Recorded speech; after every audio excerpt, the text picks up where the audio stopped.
राजनीतिक कारणों से फंसाने के लिए सब किया गया है। अगर ये आरोप है तुम पर तो बहुत आरोप है। पहले भी कुछ किया जा सकता था, पहले तो कुछ किया नहीं गया, विलम्ब हुआ है। लेकिन आरोप के आधार पर किसी को डिफेम करना और कहना बाहुबली, हम समझते हैं कि उचित नहीं है। उनका निर्दोष होने का सबसे अच्छा सबूत है कि उन्होंने आत्मसमर्पण न केवल अपने किया। जान से मारने की धमकी रीतलाल जब दानापुर कोर्ट में गए थे, वहाँ पर उन्होंने बयान दिया कि उनको पुलिस जो है वो जान से मारने की कोशिश कर रही है और इसीलिए पुलिस ने ये पूरी साजिश रची। और आजकल एक हवा में ये भी खबर है कि इनकाउंटर की भी बात थी। एनकाउंटर की बातें काफ़ी की बात थी। दानापुर से बाहुबली विधायक रीतलाल यादव बीते दिन सरेंडर कर देते हैं। मामला है रंगदारी का। बिल्डरों के द्वारा आरोप लगाया गया कि रीतलाल यादव ने उनसे रंगदारी मांगी और इसी मामले को लेकर के पुलिस जो है उनके घर पर पहले छापेमारी करती है। इन सभी छापेमारी की प्रक्रिया के दौरान ये कहा जा रहा था कि रीतलाल यादव अपने घर पर नहीं, और कुछ दिनों के बाद रीतलाल यादव आत्मसमर्पण कर देते हैं। पटना के बेउर जेल में है फिलहाल रीतलाल यादव। और ऐसे में आपको बता दें तो बाहर जितने भी खबरें चल रही हैं रीतलाल को लेकर के चल रही हैं, लेकिन इस वक्त हमारे साथ बातचीत करने के लिए पटना के सीनियर एडवोकेट योगेश चंद्र वर्मा जी हैं। इन्हीं से जानेंगे कि क्योंकि ये रीतलाल यादव के केस को भी लड़ रहे हैं, ज़्यादा जानकारी देंगे कि क्यों आखिर रीतलाल यादव जो है फिलहाल जेल में है, कब तक बाहर आएंगे और कैसे ये जो पूरी प्रक्रिया है वो की जाएगी। पहले तो बहुत बहुत शुक्रिया सर बातचीत करने का। धन्यवाद। आपने रीतलाल जी के बारे में सवाल उठाया तो एक एफआईआर तो हुआ ही है और रंगदारी के लिए बिल्डर्स कॉन्ट्रैक्टर्स लोगों ने किया है। हम कहना चाहेंगे कि जहाँ तक आरोप का सवाल है, आरोप मेरे दृष्टिकोण से उचित नहीं है, मिथ्या है, गलत है।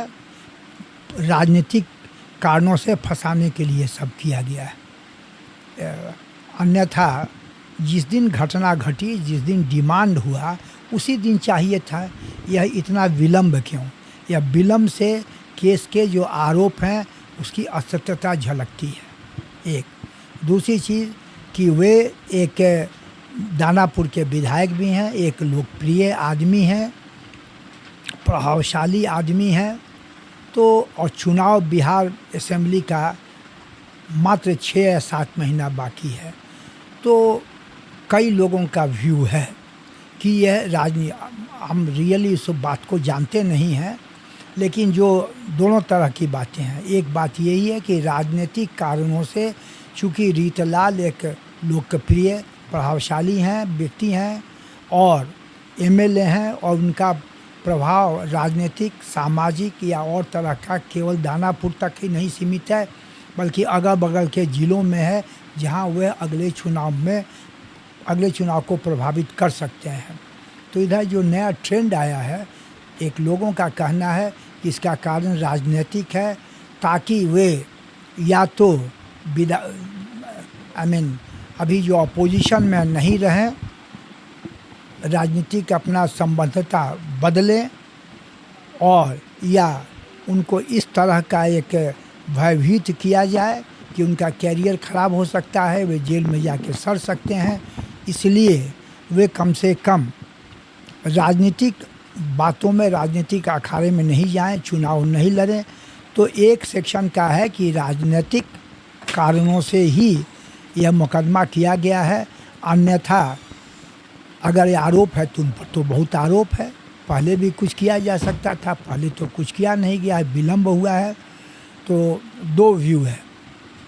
बहुत मुकदमों का रीतलाल पर रहने के कारण कुछ लोगों का विचार है कि वे एक जो शब्द आपने इस्तेमाल किया बाहुबली, लेकिन हम उससे असहमत हैं, क्योंकि जो भी केसेस हैं, 7 कुछ केस इधर भी था, सबों में रिहाई हुई है।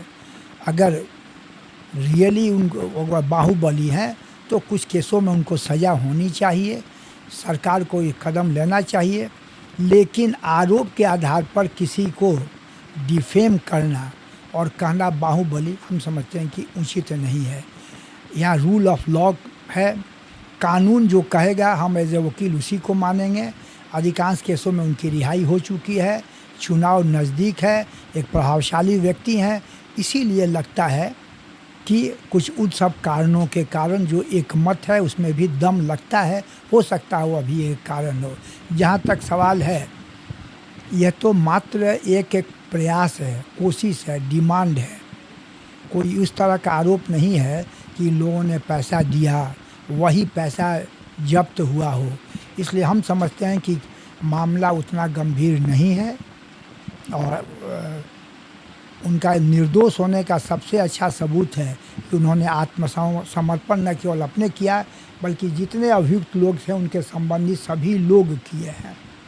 और हम समझते हैं कि जमानत लायक भी केस है और जमानत सेशन जज या हाई कोर्ट से हो ही जाना चाहिए। जल्दी वो बाहर आ सकते। जल्दी ही हम समझते हैं कि आ जाना चाहिए।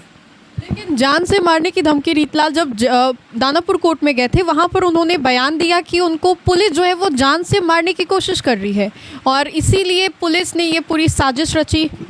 व्यक्तिगत जानकारी तो हमको नहीं है, लेकिन हम मान के चले कि जो रीतलाल ने कहा है वह सच है और वह भी एक कारण हो सकता है। और आजकल एक हवा में ये भी खबर है कि इनकाउंटर की भी बात थी। एनकाउंटर की बातें काफ़ी की बात थी। आम लोगों में चर्चा है कि वो इनकाउंटर थे, वो किसी तरह बच निकले और उसके बाद चूँकि शायद पुलिस डिपार्टमेंट में भी कुछ डिफरेंसेस था, कुछ लोग चाहते थे कि इनकाउंटर हो जाए, नहीं हुआ, तो अब उसी से आई मीन एक बुरी तरह फंसा के ऐसा किया जाए कि जेल में वो सड़ते रहें। एक यह भी है कि वह भी एक कारण हो सकता है कि जो पुलिस वालों ने जो उन पर एनकाउंटर की कोशिश कर रहे थे लोग उसमें सफल नहीं हुए, तो एक कुछ प्रॉपर्टी डीलर कॉन्ट्रैक्टर्स को दबाव में डाल के मुकदमा किया गया। बस एक आखिरी सवाल कि अभी जितने भी उनके बातें हैं वो उनके खिलाफ ही आ रही हैं, मतलब जितने भी सबूत पेश किए जा रहे हैं उनके खिलाफ आ रहे हैं। अब ऐसे में आप भी बयान दे रहे हैं, आप खुद उनके एडवोकेट हैं, आप ये बयान दे रहे हैं कि जल्द ही वो बाहर आ जाएंगे। फिलहाल वो पटना बेउर जेल में है। हम तो एज ए वकील कह रहे हैं जो आरोप है, आरोप में पैसे लेने डिमांड का जरूर आरोप है, पैसा दिया गया हो, फिर विलम्ब से मामला दाखिल किया गया हो और उस बैकग्राउंड में एक राजनीतिक आदमी हैं, एमएलए हैं, तो राजनीतिक कारणों से भी फंसाने की उम्मीद होती है, स्पेशली जब असेंबली इलेक्शन इतना नज़दीक हो। चलिए, तो दानापुर से विधायक रीतलाल यादव को लेकर के हमने खास बातचीत की, उन्हीं के एडवोकेट थे। इन्होंने क्या कुछ जानकारी दी, क्या वाकई रीतलाल यादव जल्द ही जेल से बाहर आएंगे?